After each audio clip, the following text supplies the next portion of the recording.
Hi Sagittarius, welcome to the new moon in Capricorn reading for January 11th, 2024. 2024 is an 8 year. That's power. It's a lot of force. It is the forces that can be used for good or its opposite. So you do want to be careful a little bit for tricksters or not to be one yourself. I mean, just because things move swiftly doesn't mean there isn't repercussions for your actions. And I'm not saying you're going to do anything, I'm just talking out loud. But things can move swiftly and you can be very focused on something in particular. The reading direction goes to number 1, intention, hidden motivations. Interesting.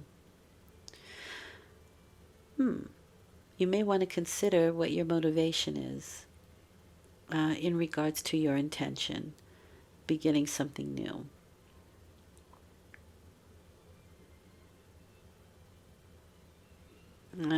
We're going to look to see how that applies in your reading, because that can go a couple of ways. But that's the direction the reading is going in.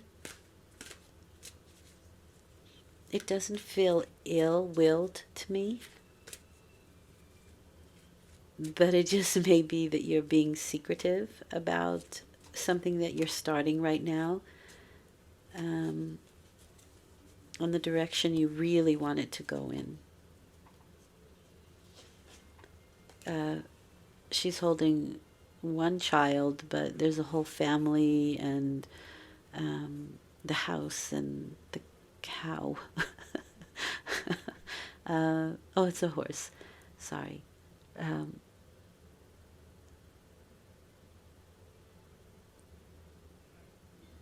There's a veil around it, and so we're not being completely open and honest about our motivation here. And again, doesn't have to be negative. It's just a little bit secretive. Wheel of Fortune, that is your focus. Life is a gamble. Sometimes you're at the top, sometimes you're at the bottom, but the wheel keeps spinning. A lot of people say this is a change of fortune, a better change of fortune, but I just think it's a change of fortune. They're both 1 because this is a 10 and this is a 1, but 1 plus 0 is 1. There is something to learn from this cycle, though, for sure.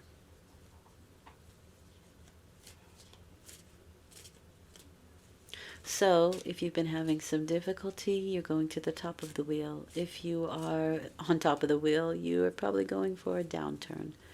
But like I said, the wheel keeps changing, keeps turning, and so this too shall pass, whether it's good or bad, positive or negative. I'll put it that way. All right, I'm going to go ahead and lay out the cards. Major Arcana. So you have 2 Major Arcana. This can be something felt mainly on an internal level when the Major Arcana appear. The first column is where you find yourself at the beginning of this new moon, or something that you are intentionally beginning around this time. And a lot of people are dealing with their New Year's resolutions around this time until we forget about them in the middle of the year. Or in February, if you're like me. I don't even do intentions anymore. Yearly. And the center column is you, how you're behaving in the situation, how you're acting, what you're doing, what you're thinking. Then the final, or the third column, is probable outcome. We can change some things are meant to happen because we came here to have those experiences, and that is always to further our growth. Okay, let's have a look at this. 3 Major Arcana, that's good. 2 fiery cards, you have a nice balance here.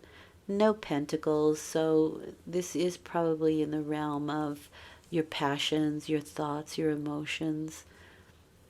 You might not get too much, you might not be dealing too much with the physical because there are no pentacle cards yet.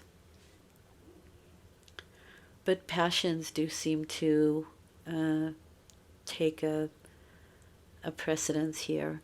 The eight or the strength card is associated with Leo, and Leo is the Sun King. And what do we have here? The Sun.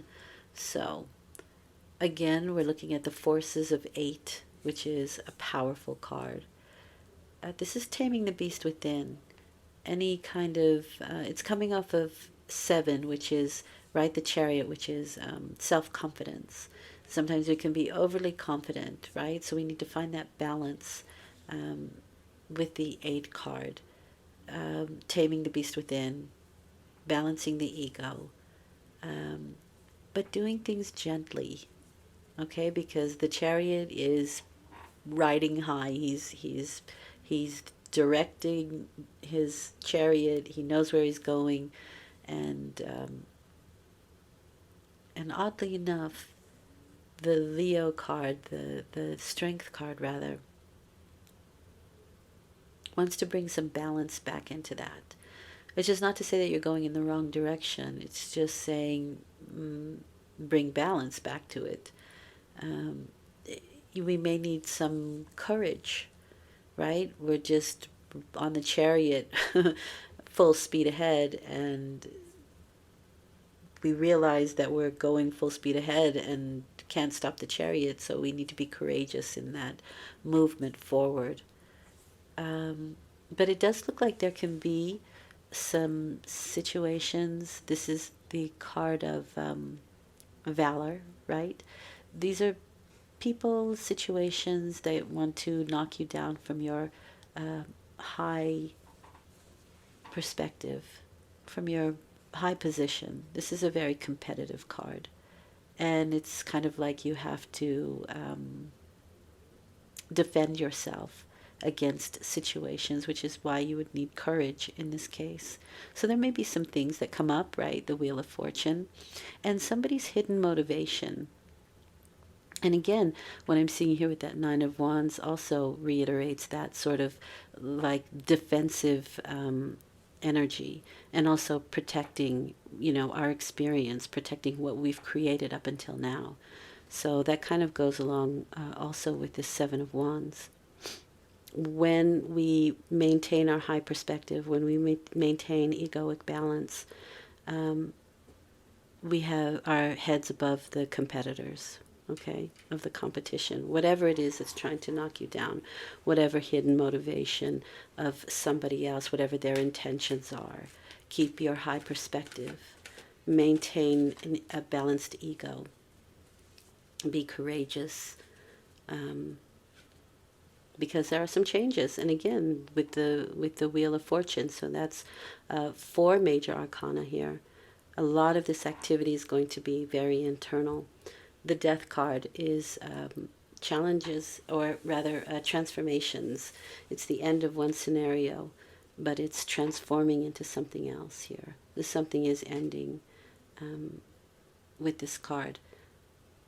And new moons are new beginnings, and so I think you're seeing the transformation part with the new moon, with the transformative energy of it.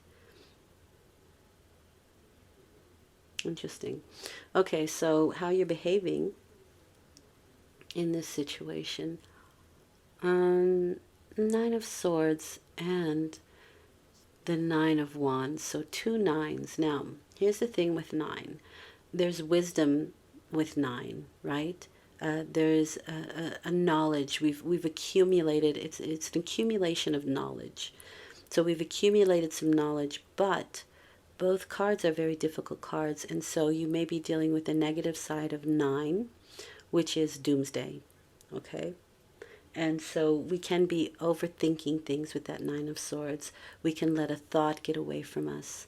We can have too much worry, which is why we need the Courage card here, in order to defend our situation in the midst of transformation.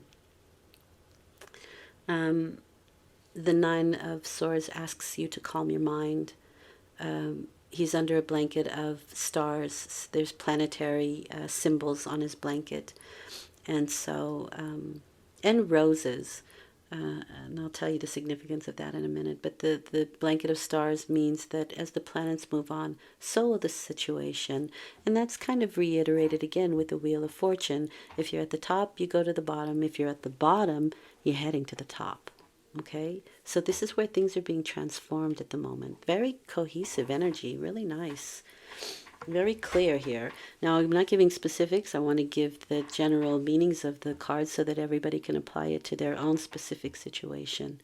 The Nine of Wands is a very, it's biding your time. It's waiting for the right time to act. As soon as if you had the Eight of Swords, which it comes before the Nine of Swords, is the feeling of waiting for things to turn in your favor. But this is kind of like the accumulation of your experiences. And you're kind of like, listen, I've been through it all. I'm the walking wounded. I know what I'm talking about. I know what I'm dealing with here. And I'm not going to let it happen again. So again, it's a little bit of a defensive stance. But it's because you've been through it. And you are wary of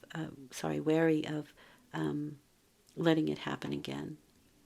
This is biding your time. So there does seem to be a time factor here. And again, maybe because for me this is again associated with Sagittarius, and Sagittarius can have a little bit of paranoia. There is a healthy paranoia, by the way, not being gullible. And I think you are maybe considering somebody's motivations, or what are their hidden motivations. So it's kind of almost like looking over your shoulder a little bit.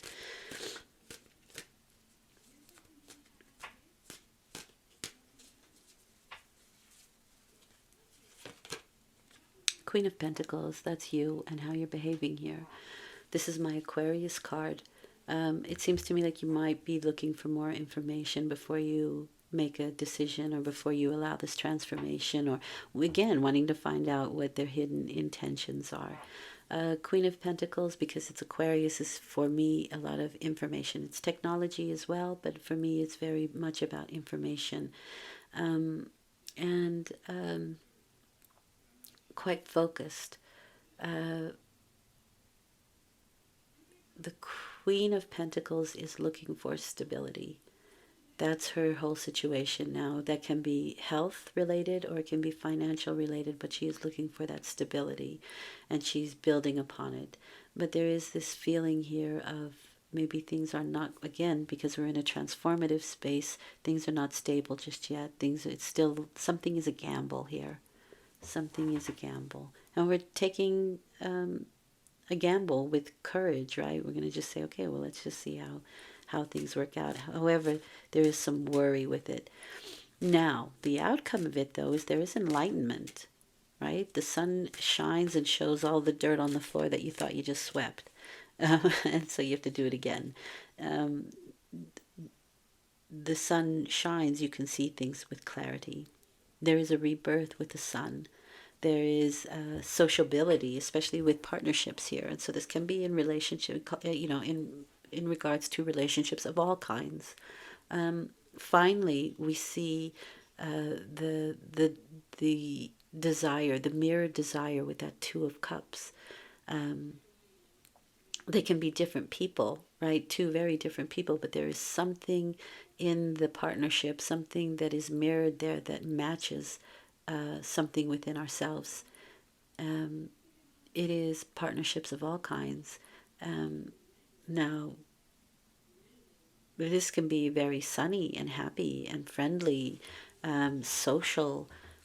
The sun is positively aspected here, and so it's not mania. It is feeling well-being and joyful. Three of Pentacles. Wow. There could be engagement. There can be an engagement. So it can be relationship-wise, right? What does he want? What does he want? We've been together for so long. What does he want? Are we going to get engaged? Are things transcending? Are there too many factors against this? It can be something like that. But again, partnerships. So it can be work-related as well, because remember, she's looking for stability. The Three of Pentacles is an apprenticeship card for me. You can be taking instruction, you can be giving instruction, but it is a cooperative effort here. And with that Two of Cups, again, we're looking at a cooperative effort, and it's sunny, it's happy, it's a joyous one.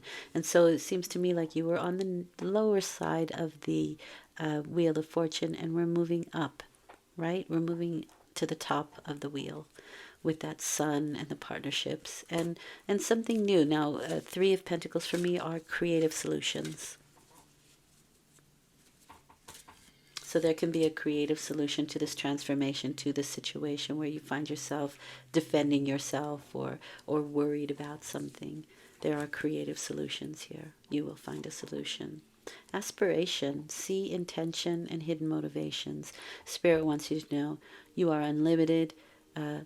So aim for the stars or the sun.